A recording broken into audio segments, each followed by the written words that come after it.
Hey guys, welcome back to Clownfish TV. This is Kneon, and we're going to talk about comic books and NFTs. NFTs are non-fungible tokens, basically a Bitcoin version of artwork or a digital certificate proving that your art is a one-of-a-kind certified original. And this way you actually can get like an original quote-unquote version of digital art, which is actually a pretty cool concept. Not everybody's happy about it because they're claiming that it takes a toll on the environment and all this other stuff from their social media accounts. But we're going to talk about some successes with it, including an 87-year-old comic book veteran who's making millions of dollars off of NFTs. We're going to talk about that. We're going to talk about the comic book industry being very, very salty about it. But like everybody's jumping on the bandwagon. Boy George is selling NFTs. Boy George. Annoying Orange is selling NFTs. I mean, this is kind of crazy. I don't know if it's just a fad or what, but every time I turn around, somebody else is selling an NFT. I personally don't think I would pay for one. But a lot of people are, and people are making lots of money at it. So we're going to talk about that. So before we get into it, please subscribe for more pop culture news, views, and rants, guys. We're over 185,000 subs. We do talk about comics. We talk about technology. We talk about the technology to make comics, and this seems to be the new thing. All the kids are doing it, and this 87-year-old comic book veteran, which good for him, by the way, because a lot of comic book veterans at that age are destitute. The comic book industry is not very kind to older people, and the fact that he can make ridiculous money on NFTs, drawing on an iPad, this is José Delbo. I think that's amazing. I think it's great. I think it's a good thing. But we're going to talk about the supposed environmental impact of NFTs and all that, because a lot of media outlets are like, it's going to burn down the rainforest. Anyway, this is coming from the LA Times. I saw it yesterday. A couple people tweeted it at me, and it took us until the day to get to it. We've been pretty busy selling comic books, actually, getting comic books out the door. Geeky is packing up comic books as we speak, and she's doing a damn good job, by the way. But yeah, the LA Times. Who can sell a Wonder Woman NFT? The guy who drew her at DC Comics is José Delbo. His days of drawing superheroes from Marvel and DC ended decades ago when COVID-19 shut down comic book conventions last year. The 87-year-old got cut off from the fans who bought his artwork, too. A lot of older comic book veterans spend their, golden years, if they're not getting royalties, and a lot of them are not getting royalties, they spend their golden years going from convention to convention, selling originals, selling prints, doing that sort of thing. And frankly, there's better money in that for a lot of people than there is in actually doing page work, at this point in your career. So, good on him if he was doing the con scene. But man, 87 years old, selling digital art for millions of dollars. So he got cut off from fans who bought his artwork. Like many older Americans, he seemed isolated and lonely in his Miami apartment, his family says, as he sheltered from the pandemic. Then his grandson introduced him to a new technology called NFTs, which some artists have been using to sell their digital works online. NFTs, or non-fungible tokens, are unique pieces of code that work like electronic certificates of authenticity. NFTs make it possible to buy and sell things like JPEGs of Major League Baseball cards, video clips of NBA highlights, virtual sneakers, or even an NFT flavor of Pringles using cryptocurrency. Think of it as an electronic deed for an electronic house. Serious comic fans have spent hundreds or thousands of dollars for Delbo's superheroes drawn on paper, so why not try the same thing online with NFTs? He's drawing on iPad. He's 87 years old. This guy's ahead of the curve more than I am. I'm not even selling NFTs, and I'm half his age. Less than half his age, actually. So the experiment paid off. This spring, as the rest of the world was scrambling to understand the NFT phenomenon, fans paid the equivalent of nearly $2 million for a set of NFTs by Delbo and the two-person artist team, Hackatow, for featuring DC Comics characters Wonder Woman. I've been able to take my art to a whole new place, Delbo said on Twitter of his late career pivot. Delbo's latest drop, featuring a new original hero, netted more than $1 million. $1 million. He's sad and alone in his apartment, isolated because of COVID. He's not allowed to do comic book conventions. And what does he do? Does he sit there and feel sorry for himself? No, he starts drawing on his iPad, making millions of dollars. God bless this man. This is the American dream right here. Comic artists dreaming of similar NFT paydays may not be so lucky, especially if their images include highly profitable IP controlled by DC Comics, Marvel, or other studios. As the initial thrill of this spring's NFT craze recedes, the new technology has started exposing age-old tensions between rank-and-file creatives and powerful entertainment corporations over who gets to prosper from a new market. In the comic book industry, that's not been a fight that many artists win. That's true.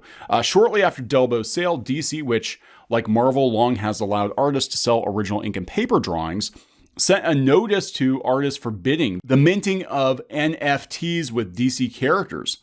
As DC examines the complexities of the NFT marketplace and we work on a reasonable and fair solution for all parties involved, including fans and collectors, please note that the offering for sale of any digital images featuring DC's intellectual property with or without NFT, whether rendered for DC's publications or rendered outside the scope of one's contractual engagement with DC, is not permitted, said Jake Hogan, DC's senior vice president for legal affairs.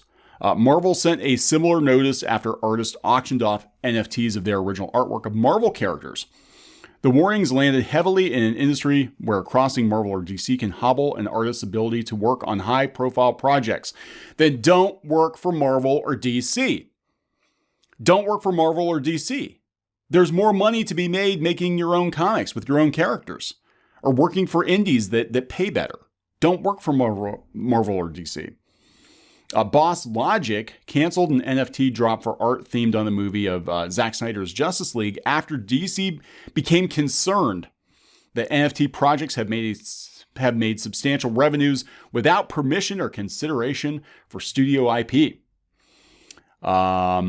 Jason Schlachter, a comic art dealer whose NFT sale of current Marvel artists' NFT art is thought to have prompted the company's crackdown, said both Marvel and DC had written letters asking us to pause selling any NFTs with their licensed property. No, you're supposed to stop until they figure out how to do it themselves, because that's what they're going to do. It's not in your best interest to bite the hand that feeds you. You know, it's so weird because so much of the artwork produced at Marvel and DC these days is digital. A lot of artists work digitally, and I know some of the old guard were like, don't draw comics digitally because you don't have an original piece to sell. And as someone who transitioned to digital several years ago, I'm looking at NFTs and I'm like, oh, I technically could have an original to sell. I just sell an NFT certificate with it or whatever. So it's pretty interesting. You know, again, being a predominantly digital artist, I still draw, analog, I guess. But it's really interesting. I think we're going to see more of this for sure. They talk about the risks that buyers face. They talk about Mike Deodato, and Marvel had issued a DMCA takedown notice against his NFT of the Amazing Spider-Man family. He already sold it for $5,500. Now here's the thing. The comic book industry is pissed. They're pissed off about NFTs. So, I mean, part of it might be that Marvel and DC are like, you can't do this because it's our characters. But then the other part might be that there are just a bunch of comic book pros out there who are salty that they can't do the NFT thing. But again, if there's a lot of money to be made, Disney and Warner are definitely going to want to cut. And what they'll do is they'll go issue like an original certificate for whatever comic book. Like here, you can buy the quote unquote original, version of original version of Batman #1 digitally. We're going to give you a certificate and you're going to give us like $5 million for that. I could totally see them doing it. And none of that money is going to go to the creators, by the way, or their families. They'll pocket all of it. But the comic book industry has been weird to watch this because they've basically been turning on each other. The comic book industry, if you sell NFTs, you're going to get your ass chewed out on Twitter by your peers. I mean, it's another day that ends in Y, right? I mean, Twitter constantly berates other artists. I mean, this has been going on, but Mike Diodato, he was getting shamed. And a lot of it comes down to the environmental impact, the supposed environmental impact of NFTs. And look, I'm not a scientist. I haven't looked into it a whole lot, but I don't think it takes much more to run an NFT or Bitcoin than it does to run social media. And we've got people out there on social media all the time running at the mouth on Twitter, Facebook, wherever they can go and vomit their crap. But we've got all these media outlets now, Wired, and we've got Mashable. They're all out there now trying to, get people to stop using NFTs. You think cryptocurrency is bad? NFTs are worse. They're worse.